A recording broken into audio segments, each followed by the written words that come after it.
בחסרון אמונה, תבואי תשורי מראש המנה. אמונה היא בחינת תפילה, ויהי ידיו אמונה. Baruch Hashem. Vamos a continuar con la introducción del Camino al Gentil Justo. Ayer veíamos parte de la historia. Ahora los rabinos, autores, van a traernos otros puntos más. Y bueno, nuevamente vamos a regresar otra vez al principio. Entonces ahora aquí nos cambia la idea para explicarnos algo sobre la presencia de Dios. Entonces nos dicen, así que el resumen que inicia dice: cuando Dios crea a Adán, lo puso en el jardín de Edén. Este lugar sería morada por excelencia, la divina presencia, pero cuando Adán contravino el mandato de Dios, la divina presencia se retrajo. Entonces la presencia divina estaba con Adán, contraviene su mandato, entonces se va. Entonces dice que se va y abandona la tierra en favor del primer cielo. Entonces se va al primer cielo. Entonces con el pecado de Caín sobre Abel, la divina presencia parte desde el primer cielo al segundo cielo. Luego Enosh invocó a ídolos y la divina presencia partió del segundo al tercer cielo. Y desde el tercer cielo al cuarto por causa de la generación del diluvio. A pesar de que Noah fue lo suficientemente digno como para evitar la destrucción y ser designado segundo padre de la humanidad, a pesar de sus esfuerzos falló en su intento por llevar a cabo una rectificación completa del pecado de Adán, que era necesaria para traer a la divina presencia de vuelta a su morada deseada en la tierra. Uno de los primeros actos en que se ocupó al abandonar el arca fue plantar una viña. Bereshit 9:20-21. La mayoría de los comentarios bíblicos son notablemente críticos respecto a este proceder. Después de todo, la humanidad apenas había sido destruida. Plantar una viña para hacer vino de su fruto se presenta totalmente inapropiado bajo dichas circunstancias. Pero hay quienes dicen que Noah estaba intentando rectificar el pecado de Adán. El Talmud presenta la opinión de que el fruto del árbol del conocimiento era la vid. Lo que Adán habría hecho es beber vino de una manera profana. Habría sido la intención de Dios que Adán esperara hasta el Shabbat, que llegaría en unas cuantas horas, y entonces el fruto del árbol, en este caso del vid, sería usado para santificar el Shabbat y testimoniar el hecho de que Dios había creado el mundo en 6 días y el séptimo debía descansar.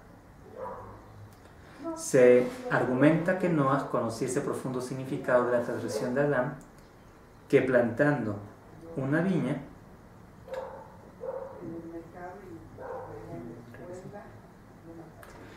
y usando el vino para fines santos, él podría alcanzar la rectificación completa del pecado, pero Noah falló. Se intoxicó y fue descubierto desnudo por su hijo menor, Ham, quien lo avergonzó al llamar a sus 2 hermanos Shem y Jafet para que vean la desnudez de su padre. Rashi comenta sobre este verso, Bereshit 9:22, que Ham ya sea castró a su padre o tuvo relaciones prohibidas con él, o ambas cosas. Shem y Jafet respetuosamente cubrieron a su padre con una prenda de vestir, pero el daño ya había sido hecho. Noah despertó y maldijo a Ham y a sus descendientes, y la divina presencia miraba apenas desde lo alto. Bereshit 9:23-27.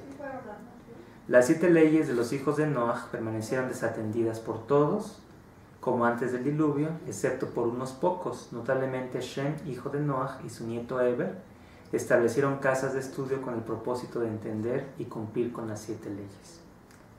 Entonces vino la generación de la Torre de Babel.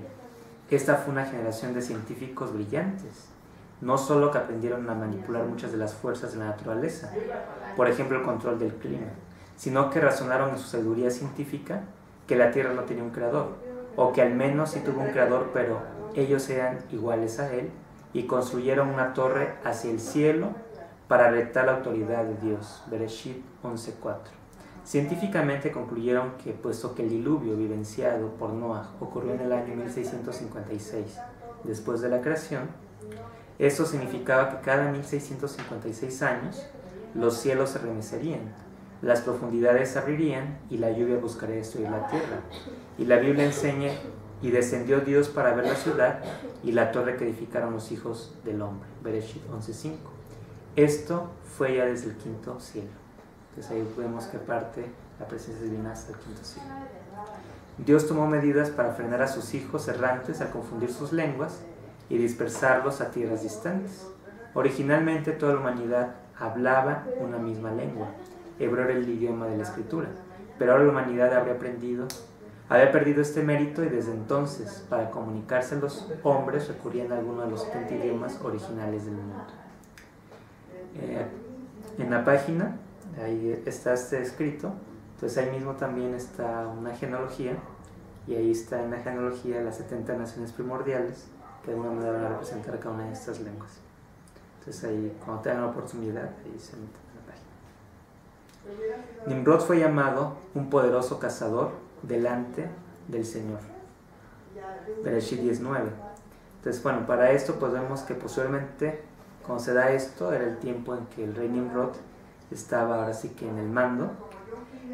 Él se proclama Dios y ordena construir la Torre de Babel de alguna forma porque quería que sus súbditos lo adoraran a él como un Dios, pero además también parte de lo que nos dicen los sabios es de que quería matar con un arco a Dios, ¿no? Por eso quería construir una torre muy alta.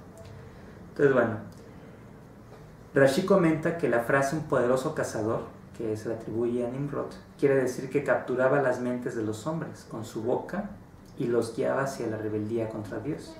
Delante de Dios, dice Rashi, indica que Nimrod intencionalmente provocó a Dios en su presencia. Nimrod, a diferencia de cualquier hombre que hubiese vivido antes, actuó malvadamente con el propósito de desafiar a Dios. Él conoció a su Creador y a pesar de ello se rebeló en contra de él. Dios le trajo su divina presencia hacia el sexto cielo en respuesta a los pecados de Sodoma y Gomorra, principalmente robo y perversión sexual. En aquellas sociedades se admiraba la crueldad, la bondad humana era fuertemente castigada, a menudo con la pena capital. Esto está en el comentario de Rashi, Bereshit 18:21. Los antiguos egipcios completaron la secuencia de atrocidades al ser plenamente fieles a sus muchos ídolos, al involucrarse mucho más que los sodomitas en perversión sexual y al desarrollar una nueva forma de extrema vileza, la hechicería y brujería. Con la divina presencia removida hasta el séptimo cielo, que es el cielo más superior, la humanidad permanece en un mundo de oscuridad moral y espiritual. Entonces hasta ahí vemos que ya no podía subir más la presencia divina, o sea, se alejó lo más que se puede alejar. Entonces a partir de ahí es donde vemos que inclusive se habla de que el pueblo de Israel llegó al nivel 49 y que si hubiese llegado al nivel 50 hubiese sido destruido. Entonces bueno, aquí ya es donde emerge un hombre justo cuyos actos empiezan a traer de vuelta la divina presencia, y es Abraham. Confronta solo al mundo aferrándose al Creador, cumpliendo con su deseo, retó la idolatría de Nimrod con su creencia en el único Dios y eventualmente derrotó completamente a Nimrod, empujando a la humanidad hacia el reconocimiento de Dios y de su camino para el mundo. Por el mérito de Abraham, la divina presencia descendió al sexto cielo, se viene de retorno. Debido al hijo de Abraham, Isaac, la divina presencia desciende desde el sexto al quinto, y entonces desde el quinto al cuarto por el hijo de Isaac, que es Jacob. El poder espiritual de Jacob era asombroso. Él luchó con un ángel de Dios y lo venció. Bereshit 32, 25, 30. A través de Jacob y sus hijos, un pueblo nuevo y distinto emergió en la tierra. Los hijos de Israel fueron llamados así en virtud de la bendición y nuevo nombre que el Creador les dio a su padre. Tu nombre no será más Jacob, sino que Israel será tu nombre. Y él llamó su nombre Israel. Bereshit 35:10. Rashi comenta que el nombre Jacob refiere a alguien que viene con sigilo y engaño, pero el nombre de Israel denota un príncipe y gobernante. Con los hijos de Israel, un pueblo especial de Dios, hacía presencia en el mundo. Abraham, Isaac e Israel fueron cada uno notables profetas, y en esa virtud vieron que sus descendientes irían al exilio en Egipto y que entonces serían redimidos por Dios para proveerles con su divina ley en el monte Sinai.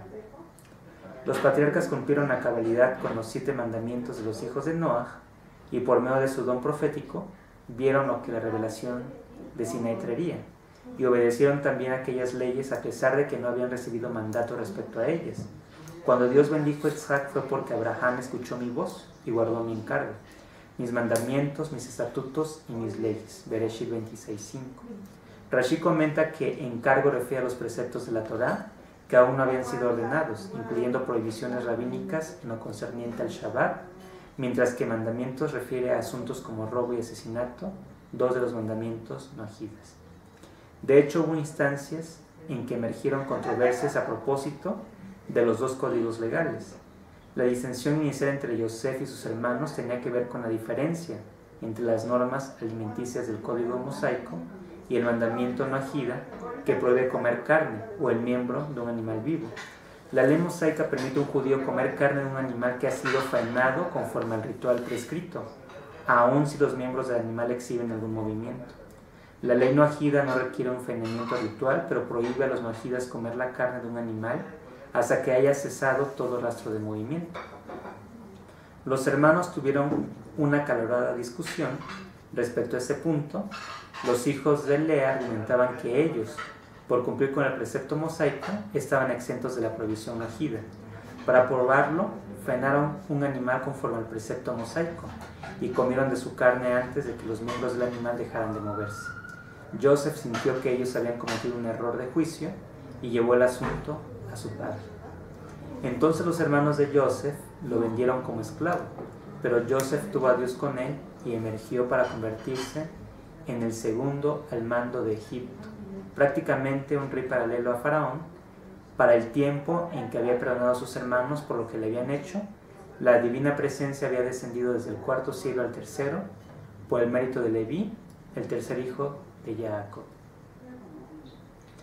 Previo a que los hijos de Israel se asentaron en la tierra de Misraim, su hermano Yehudá los había precedido, y estableciendo en Goshen una escuela parecida a la ley de Dios, tanto los 7 mandamientos que tenían obligación de observar, como las leyes que recibieron como herencia de Abraham, Isaac e Israel, aún durante el largo y amargo periodo de esclavitud egipcia, la tribu de Leví permaneció en la casa de estudio, exenta de la terrible servidumbre, de manera que la ley divina fuera recordada y entendida y cumplida.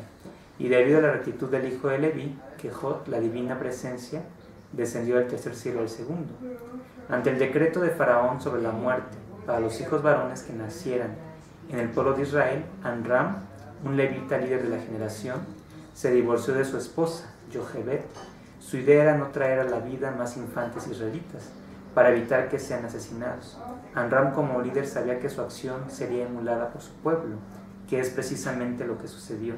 Pero su hija Miriam le hizo ver que, en tanto que Faraón había emitido un decreto en contra de los varones, él lo había hecho en contra de varones y mujeres, al evitar que llegaran a este mundo, conforme a las palabras de su hija. Amram y Jochebed volvieron a casarse, y de esto nació Moshe. En mérito de Amram, la divina presencia descendió del segundo al primer cielo. Moshe es en la historia de la humanidad el individuo más humilde que haya vivido, Bamidbar 12:3. Su humildad era tan grande que se veía a sí mismo como nada. Cualquier logro suyo lo miraba como algo que provenía exclusivamente de Dios. Él sentía que si Dios hubiera bendecido a otro hombre con tantos talentos como a él, ciertamente hubiese logrado más con ellos. Esta autonulificación lo puso en claro contraste con Paró, quien afirmaba ser una deidad de la forma en que lo había hecho Nimrod. Cuando Dios redimió a los hijos de Israel y diezmó la idolatría de Misraim, fue para que tuviera lugar su revelación en Sinai con entrega de la Torá.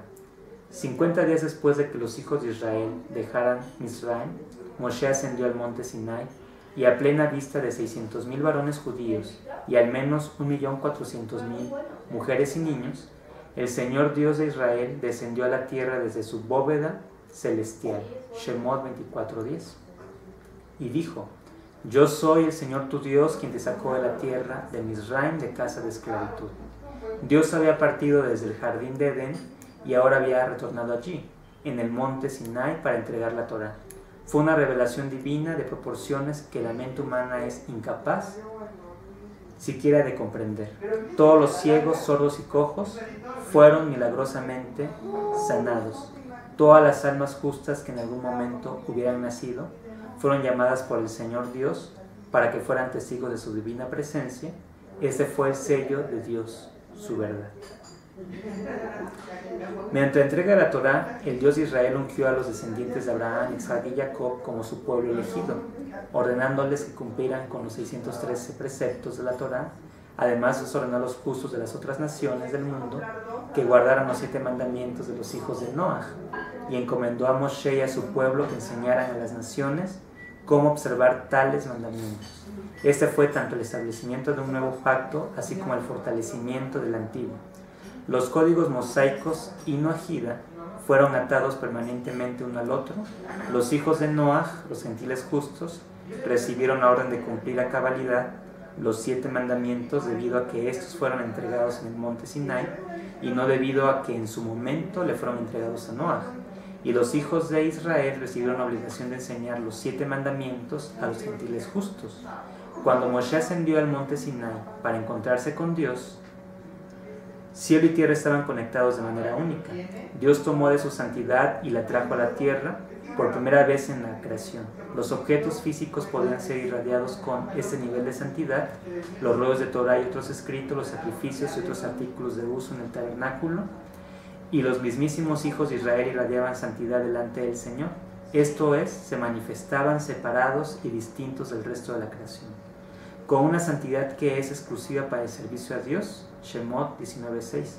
Este fue el principio del verdadero y universal camino religioso, donde Israel, el pueblo judío, conformaba el sacerdocio, y donde los hijos de Noaj, los gentiles justos, son sus compañeros laicos y a la vez fieles. Esto se dio en el año 2448 de la creación. En todas las épocas en que el pueblo judío vivió en Tierra Santa, su obligación de enseñar a los gentiles los 7 mandamientos fue generalmente cumplida durante los 410 años del primer templo y los 420 años del segundo templo. Los gentiles que deseaban residir en la tierra de Israel tenían que aceptar formalmente el cumplimiento de las leyes noajidas y entonces tenían derecho de entrar al santo templo para ofrecer sacrificios a Dios. Zecarías 14, 17, 18. Con respecto a las naciones del mundo, esto se presentaba como un escollo. Israel, a pesar de ser muy influyente bajo el reinado de Shlomo, constituía nada más que un pedacito del gran globo terráqueo. La observancia de las leyes noajidas fuera de la tierra de Israel era escasa. Entonces, en el año 4800 de la creación, hace más o menos 2000 años, Dios tomó una drástica medida para remediar la situación. Destruyó su santo templo, el centro de la vida religiosa del pueblo judío, y exilió a su pueblo, Israel, a todos los rincones del planeta, donde permanecen en su mayoría hasta este día, como el Talmud establece. El pueblo judío fue al exilio con el propósito de hacer conversos, esto es, enseñar a las naciones la fe en el único Dios. La intención era que el pueblo judío proclamase la fe en el Dios de sus padres y que condujese a los pueblos de la tierra a una comunión con Dios. E Israel, al enseñar los 7 mandamientos a los hijos de Noaj. Pero lo que los judíos encontraron en aquel mundo ajeno a su tierra fue una situación difícil. Confundidos en medio de miles de culturas, tuvieron que luchar permanentemente por mantener sus propias tradiciones para no ser asimilados por los pueblos que los rodeaban. Y de esta manera cumplir con el precepto bíblico: guárdate de no unirte a ellas, siguiéndolas aún después de ser destruidas delante de ti, y que no inquieras respecto de sus dioses, diciendo: del modo que servían esas naciones a sus dioses, así haré yo también. Devarim 12:30. Más aún, el judío encontró que aquellos pueblos le eran hostiles y desconfiados, de hecho demasiados ocupados tratando de convertirlo a sus propias religiones, como para permitirse escuchar lo que él pudiera tener que decir sobre esta materia. En tiempos recientes, 3 factores han motivado un cambio. En primer lugar, el deterioro espiritual de la humanidad ha alcanzado un nivel alarmante. La mitad del mundo sigue una doctrina oficial de ateísmo que los judíos consideran la más cruel y extrema forma de idolatría, y una buena parte del resto del mundo era sumergido en inmoralidad y crimen. Segundo, existe un espíritu de ecumenismo, en gran medida debido a la radio, televisión y la exposición de información, en que el punto de vista del judaísmo es lo concerniente a la relación del no judío con Dios. Ya no tiene que confrontar respuestas basadas en prejuicios irracionales. El tercer factor es que Dios finalmente ha traído el tiempo propicio, como está escrito. Entonces dice el Señor de los ejércitos: en aquellos días sucederá que 10 hombres de todas las lenguas de las naciones se aferrarán de los bordes de las vestimentas del judío, diciendo: iremos contigo porque hemos oído que Dios está contigo. Entonces, bueno, esta es finaliza aquí ya la introducción. Se nos da un panorama bastante amplio de todo lo que fue ahora sí que desde Adán, cómo la presencia divina debido a las transgresiones se fue alejando. A partir de Abraham, el primer hebreo, empieza a haber mérito, la presencia divina vuelve a retornar hacia la tierra, hasta que llega Moshe, quien entrega la Torah, y es el mismo donde Hashem nuevamente retorna a la tierra. A partir de ahí pues se establecen ya los dos códigos, la ley mosaica y la ley noahida. A los Bene Israel se les pide que respeten los 10 mandamientos, equivalente a los 113 preceptos, más los 7 rabínicos, y a los Bnei Noach las 7 leyes, que en promedio son cerca de 120. Entonces, bueno, con ello se establece también que cuando un Bnei Noach, en ese caso un gentil, una persona de las naciones, abraza los 7 mandamientos, entonces él puede ser recibido en la tierra de Israel, y dice inclusive a un grado que puede entrar al sagrado templo y ofrecer sacrificios. Finalmente, lo que se nos habla al final es una reflexión del por qué es que ha habido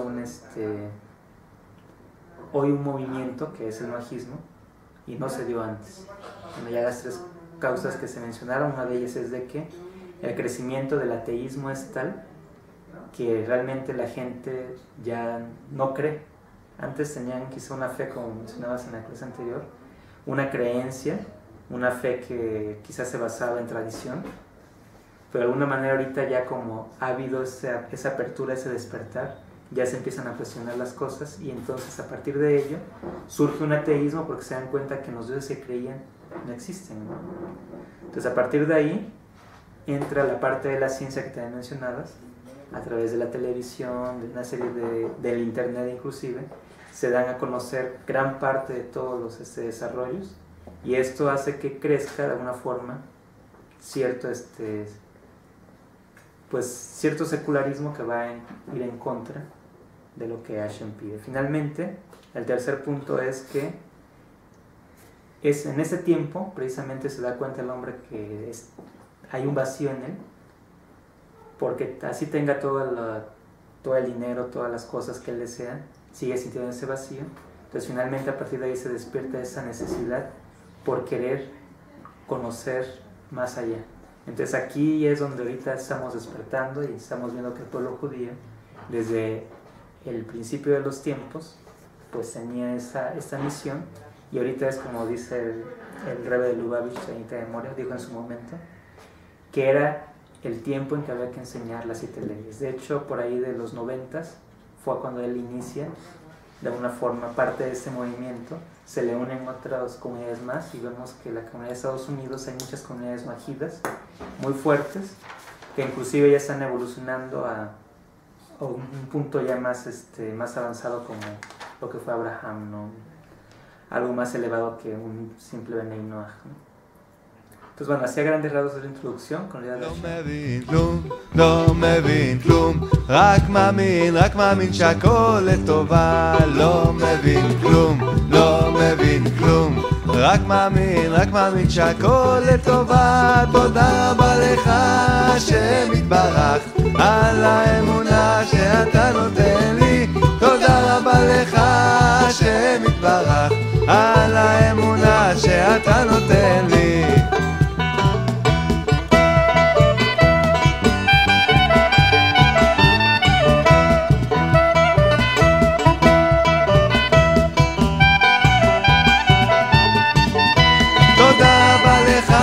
השם יתברך על האמונה שנתת לי. תודה רבה לך השם יתברך על האמונה שנתת לי. לא מגיע לי כלום, לא מגיע לי כלום, לא מגיע לי כלום, לא מגיע לי כלום, לא מגיע לי כלום, לא מגיע לי כלום. תודה רבה לך השם יתברך על כל מה שנתת לי. תודה רבה לך השם יתברך על כל מה שאתה נותן לי.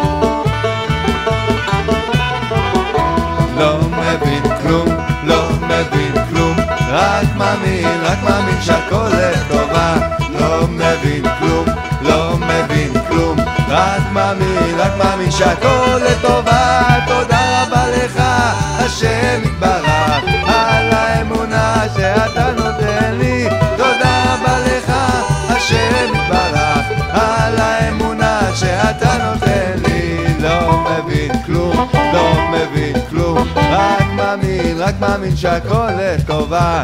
לא מבין כלום, לא מבין כלום, רק מאמין שהכל לטובה. תודה רבה לך השם יתברך על האמונה שנתת לי. תודה רבה לך